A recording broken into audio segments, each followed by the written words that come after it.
Entretien des Patriotes, bonjour à tous, heureux de vous retrouver. Algérie, Russie, énergie, Macron, capitulation et humiliation, Monchipour, Hippon sur Teddy Riner. Avant de répondre à ces deux questions et traiter d'autres sujets d'actualité, vous connaissez la coutume sur cette chaîne, je commence toujours mon entretien par remercier ceux qui m'ont permis justement de le produire, car ils m'ont financé à l'aide des merci rémunérateurs. Et aujourd'hui sont à l'honneur des fidèles parmi les fidèles, Michel C, Farisme, Philippe Bohen, Pierrette Lebout et Crisis. Merci à eux du fond du cœur. Et puis je tenais à vous remercier pour votre fidélité. Oui, il faut aider la réinformation en ces temps de censure.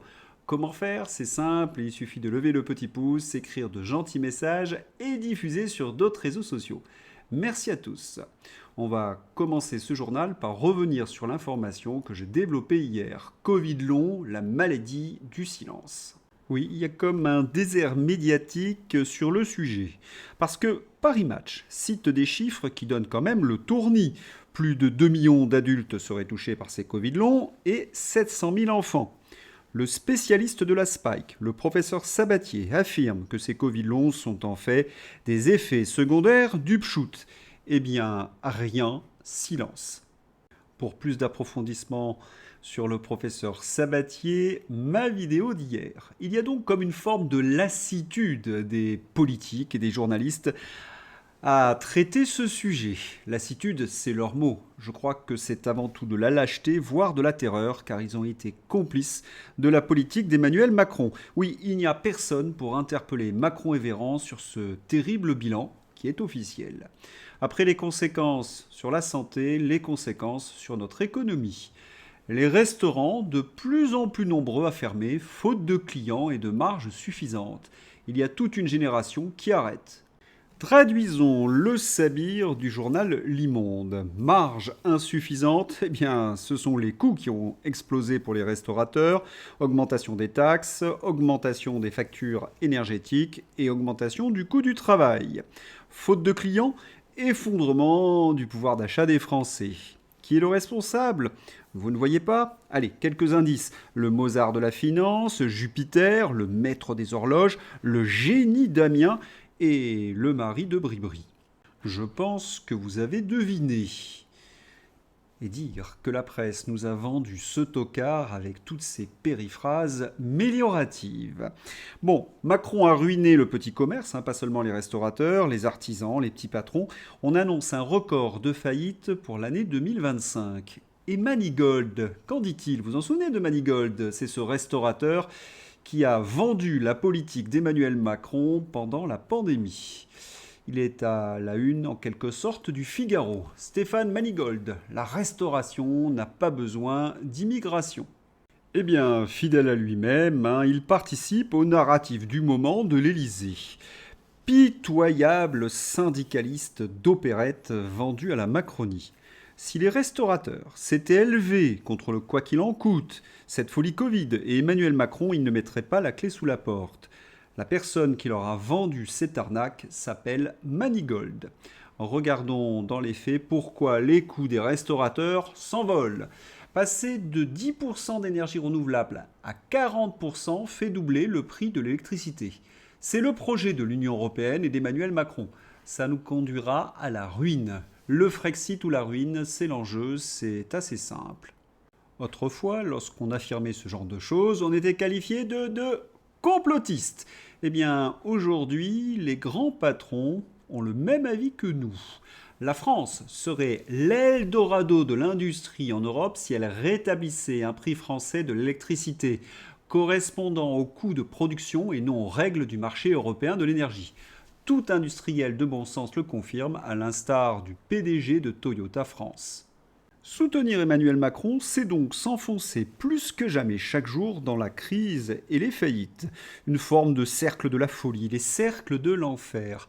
Nicolas Meillan et la politique européenne. 10 ans après la COP21 et près de 15 000 milliards de dollars, dont 2 000 milliards en Europe, investis dans les énergies renouvelables, la transition énergétique est en panne. Les émissions augmentent à un rythme soutenu, en parallèle d'une consommation d'énergie fossile en croissance continue.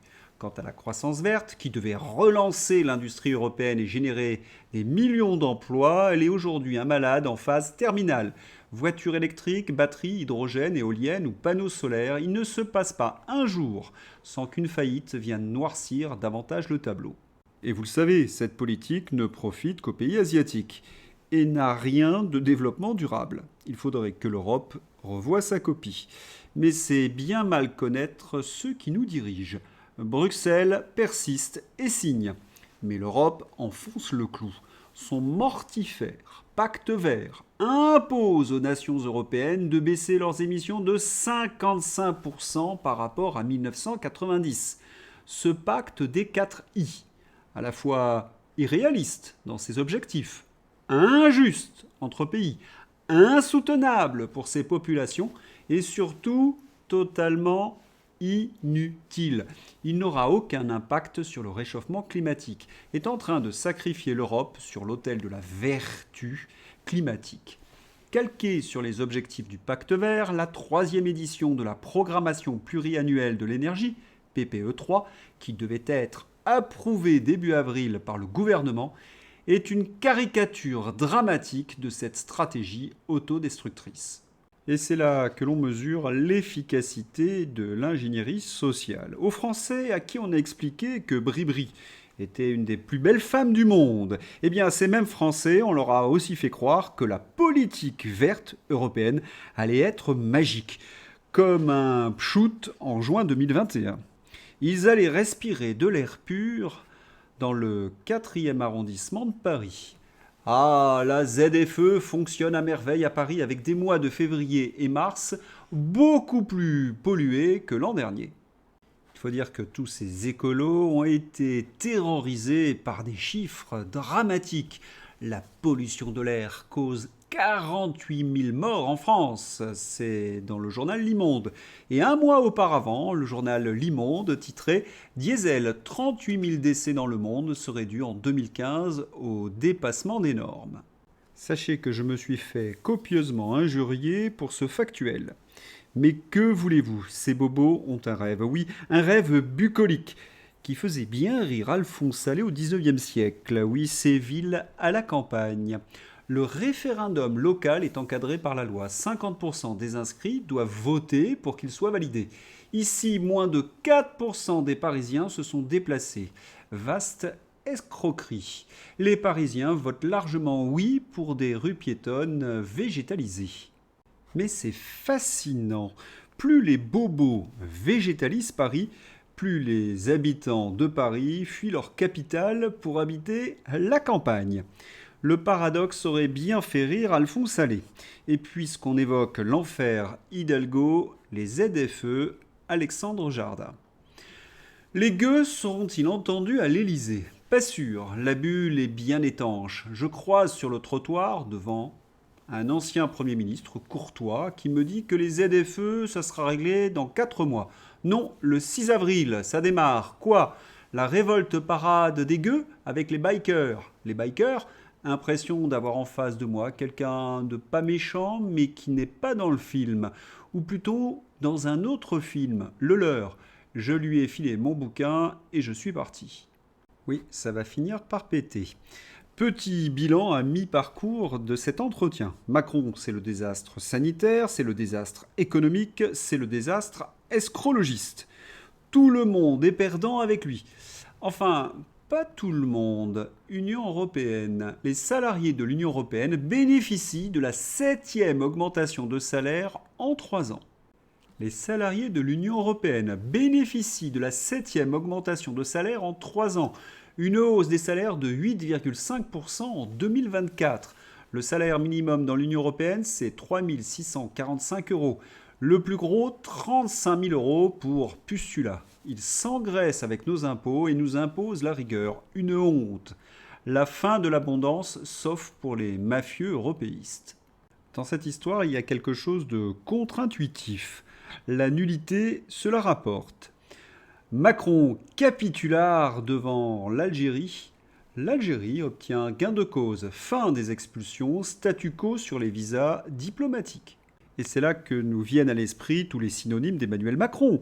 pitre, matamore, fanfaron, bouffon, carpette, paillasson. En Europe même, on a forgé le néologisme macroné, dire sans jamais faire. Exemple, Bruno Retailleau, Macron. Rappelez-vous, rejet de la liste d'expulsés algériens. Bruno Retailleau promet une riposte graduée contre Alger. Algérie, la réponse graduée annoncée par Bruno Retailleau concernant les visas diplomatiques n'est toujours pas en vigueur. L'expulsion des clandestins algériens n'est plus sur la table. Macron, c'est bien un capitulaire. Mais quels sont les dossiers que possèdent les Algériens pour faire plier ainsi Emmanuel Macron? Dans ces entretiens, nous avons souvent évoqué ces fameux dossiers. Ils commencent à être repris par d'autres journalistes de la réinformation. Macron a-t-il financé par des oligarques algériens sa campagne de 2017? Il faut rendre à César ce qui appartient à César. Le premier à avoir sorti le dossier, c'est Marc Andelweld dans Le Grand Manipulateur. À lire. Macron destitution, Retailleau démission. Retailleau doit partir. Il a passé plus de temps à faire des tweets, aller sur les plateaux de télévision ou en meeting LR, à répéter en boucle ne rien laisser passer. Et il a tout laissé passer. Il y a bien deux choses que je ne supporte plus. Les marches blanches après un meurtre et les ministres de l'Intérieur qui promettent la fermeté. Oui, Retailleau Macron. Et j'ai presque envie de dire qu'Emmanuel Macron fait du Retailleau. Il y a quelques minutes, l'Assemblée nationale a voté un amendement exceptionnel préparé par l'Institut pour la justice et réclamé par une écrasante majorité de Français pour demander l'automaticité de l'expulsion des trafiquants de stupéfiants de nationalité étrangère. Un grand jour pour l'Institut pour la justice. Oui, c'est une victoire exceptionnelle. Bravo à cet institut. Et c'est vrai que l'opinion est plus que favorable à cette loi. Êtes-vous favorable à l'expulsion des détenus étrangers, comme le propose Gérald Darmanin? Oui, 96%. Mais attention, cette loi irait contre les dispositions européennes. Lorsqu'elle passera devant le Conseil constitutionnel, dirigé par Ferrand, eh bien, elle risque d'être censurée, comme la loi d'orientation agricole. Le Conseil constitutionnel censure le principe clé sur la souveraineté alimentaire. Il faut bien comprendre que toute disposition, que toute loi qui rétablirait quelques éléments de notre souveraineté serait immédiatement censurée par les européistes du Conseil constitutionnel. Rappelez-vous, la loi sur l'immigration, un référendum sur l'immigration, et maintenant la loi sur la souveraineté alimentaire. Ils ont inventé la loi censurable, celle qu'on n'appliquera jamais parce qu'elle sera censurée. Et ils le savent. Il n'y a que des avantages pour les macronards. Ils font croire qu'ils agissent. Et puis quelques mois plus tard, ils la censurent en catimini pour plaire à Bruxelles. Une mascarade démocratique à vomir. Et pendant ce temps-là, dans la France occupée par les Macron, tous les principes de civilisation disparaissent. Cambrai. Cambrai, dimanche 16 mars, le prêtre Henri Devray, 96 ans, a été frappé puis ligoté dans sa résidence par deux individus avant qu'ils ne le volent. À Orléans, le rabbin Arié Engelberg a été violemment agressé et insulté devant son fils, mordu, frappé, ciblé pour sa foi. La triste preuve par l'image.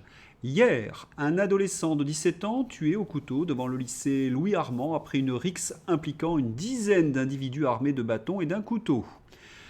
TV Liberté, le chauffard, alcoolisé, qui a refusé d'obtempérer et qui a provoqué un carambolage, qui a blessé 10 policiers dans la nuit de vendredi à samedi, a été relâché dans la foulée, puis de nouveau interpellé dimanche soir au volant d'un véhicule. Ne comptez pas sur moi pour opposer les victimes. Juste un constat. Frapper un vieillard, c'est un acte barbare. Et quand c'est un prêtre, c'est un acte de pure décivilisation. Frapper un homme de foi, comme à Orléans, c'est le même principe de barbarie. Les jeunes qui s'affrontent à la machette, au couteau, un peu partout en France, c'est de la décivilisation. Et pourquoi? Eh bien, la réponse est devant vos yeux. La violence symbolique de la justice n'existe plus. Un homme qui a commis un carambolage peut recommencer le lendemain. le sentiment d'impunité totale de tous les délinquants qui engendre cette ultra-violence. Et c'est bien la gauche qui est responsable, avec la complicité de tous les européistes, bien entendu, parce que c'est cette gauche qui a développé la culture de l'excuse, c'est elle qui a mis en place ce laxisme judiciaire, qui nous renvoie dans des âges plus qu'obscurs, celle de la loi du plus fort, c'est-à-dire de la racaille. Et nos comportements commencent à se modifier. Serfia. On se sent en sécurité parce qu'on est entre femmes. De plus en plus de soirées Maman va danser se développent en France pour être plus libres. En pleine semaine, de 19h à 22h, elles peuvent se rejoindre pour faire la fête et lâcher prise. Il y a également des champions qui lâchent prise. Teddy Riner. Dans certains pays voisins, tout se passe bien avec le port du voile et ça n'embête personne. Je crois qu'en France, on perd notre temps. Pensons plus à l'égalité plutôt que de s'acharner sur une seule et même religion. Réponse du champion de boxe Maniar Monchipour. L'ancien boxeur champion du monde franco-iranien Maniar Monchipour répond à Teddy Riner après sa prise de position pro-port du voile dans le sport. Teddy, ferme-la et parle de choses que tu connais. Teddy, je pourrais lui dire en face avec ses 140 kilos. Tu ne connais pas le sujet, ne t'en mêle pas. Teddy, si tu ne veux pas que ta fille, ta cousine ou ta sœur se fasse insulter parce qu'elle va à la piscine ou à la plage en maillot, qu'elle se fasse insulter quand elle sort le soir, qu'elle se fasse traiter de fille de petite vertu, ferme-la et parle de choses que tu connais. Le voile est un linceul qu'une idéologie religieuse veut mettre sur les femmes. Le voile est imposé à toutes les filles au moment de l'apparition de leur menstruation parce que cette idéologie religieuse, cela signifie qu'elles sont mariables. Permettre que des jeunes filles soient couvertes parce qu'elles attiseraient la convoitise des hommes dans ce moment de liberté qu'est le sport, c'est tuer leur liberté. Permettre l'apparition du fait religieux dans le sport, c'est la fin de la liberté des femmes parce que dans cette idéologie religieuse, que malheureusement les Français ne connaissent pas, la femme est un objet à la disposition des hommes. On vous fait croire que le voile, c'est porter un bout de tissu sur la tête. Non, le voile, c'est cacher la femme dans son entièreté, dans sa personnalité, qu'elle soit la moitié d'un homme. Le voile, c'est dire qu'elle est un champ à labourer pour son homme, comme c'est marqué dans les textes. Vous voulez ça pour vos filles, pour vos sœurs, pour vos femmes? Pas moi, réveillez-vous. Réveillez-vous les Français. Ouais, eh bien dis donc, Magnard, quel punch! Teddy fait figure de gros plat de soupe aplati par terre, chaos technique. International, le retour des tocards. Gabriel Attal. Gabriel Attal souhaite un processus d'adhésion accéléré de l'Ukraine pour que des députés ukrainiens observateurs puissent siéger dès l'année prochaine au Parlement européen. Faire adhérer l'Ukraine à l'Union européenne, c'est amener la guerre dans l'Union européenne. C'est effectivement irresponsable, sans compter les dizaines de milliards d'euros d'impôts des Français pour reconstruire ce pays, le mettre à niveau. On va de suite rassurer, cette proposition n'est voulue par personne parce qu'elle est la condition de la poursuite de la guerre entre l'Ukraine et la Russie.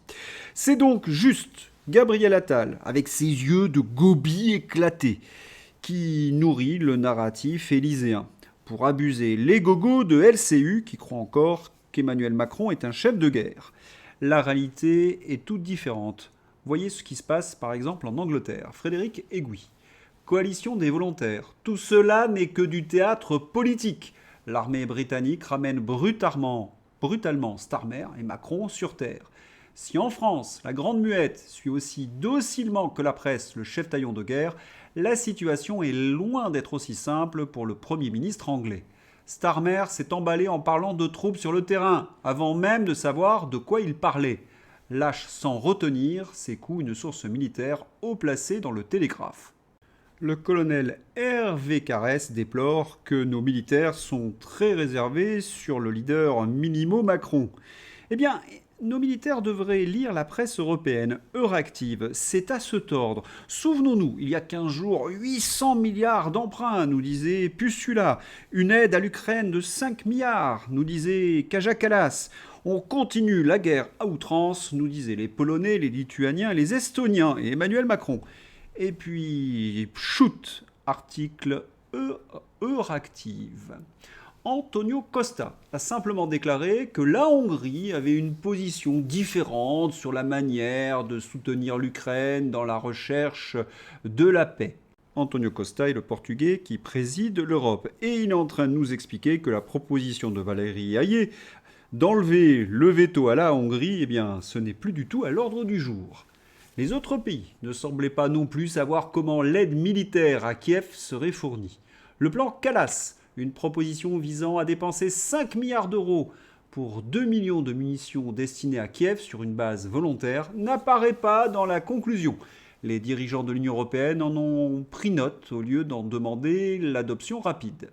Ces tensions ont également éclaté lorsque le Premier ministre espagnol, Pedro Sánchez, a relancé le débat sur l'envoi d'un émissaire de l'Union européenne au pourparlers de paix entre les États-Unis, la Russie et l'Ukraine, en suggérant une équipe de négociation et un représentant parlant au nom d'un bloc. Selon plusieurs témoignages, Kaja Kallas s'en est offusqué, soulignant qu'il lui appartenait de transmettre la position du bloc en matière de politique étrangère. Non mais vous avez bien compris, Kaja Kallas poubelle sa proposition des 5 milliards pour l'Ukraine. Et les pays comme l'Espagne veulent l'écarter de toutes les discussions parce qu'elle est à moitié siphonnée. Ambiance. Interrogé sur le risque que l'Union européenne ne tienne pas ses promesses de soutien à l'Ukraine, Antonio Costa a souligné que le sommet était axé sur la compétitivité plutôt que sur les décisions concernant l'Ukraine. C'est un moyen de dire diplomatiquement que l'Ukraine, c'est du passé. Et certains pays, comme l'Espagne et l'Italie, n'approuvent toujours pas le nom du programme porté par la Commission Réarmer l'Europe, les fameux 800 milliards. Interrogée sur leurs préoccupations, la présidente de la Commission, Pustula, a confirmé une définition plus large de la défense. Autrement dit, le projet de Pustula est pour l'instant bloqué. En ce qui concerne les migrants, les dirigeants de l'Union européenne ont pris note des progrès réalisés, mais n'ont pas pris de mesures révolutionnaires. Dans un langage moins diplomatique, ils ne se sont pas mis d'accord. Il y avait une autre question très controversée de la centralisation de la surveillance des marchés de capitaux, qui, selon certains, pourrait conduire à une confrontation entre le luxembourgeois Luc Frieden et Emmanuel Macron, a été abordée de manière relativement amicale selon un diplomate. Autrement dit, ils se sont engueulés. Le Luxembourg et d'autres petits États membres soupçonnent depuis longtemps que la volonté d'Emmanuel Macron est de centraliser la surveillance et que c'est un stratagème visant à permettre à Paris de mieux contrôler leur secteur financier, car l'organisme de surveillance des marchés financiers de l'Union européenne est basé à Paris.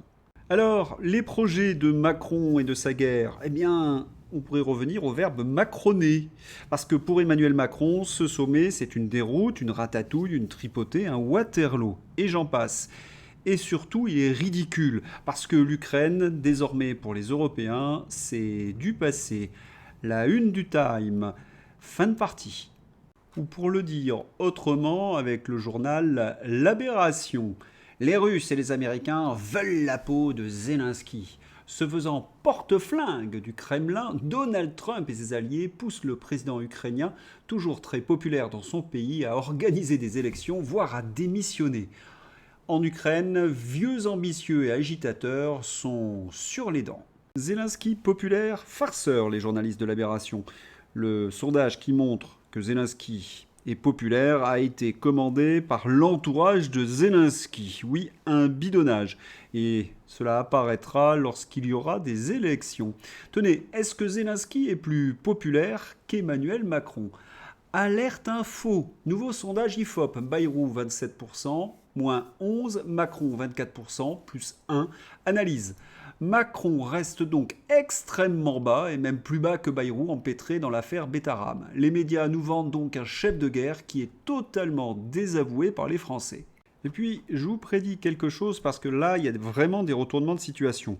Quand les Français auront pris conscience que Macron les a bernés une fois de plus avec sa com belliciste, le prêt, la guerre, etc., Macron ne dépassera plus 3%. Et cela risque d'arriver rapidement.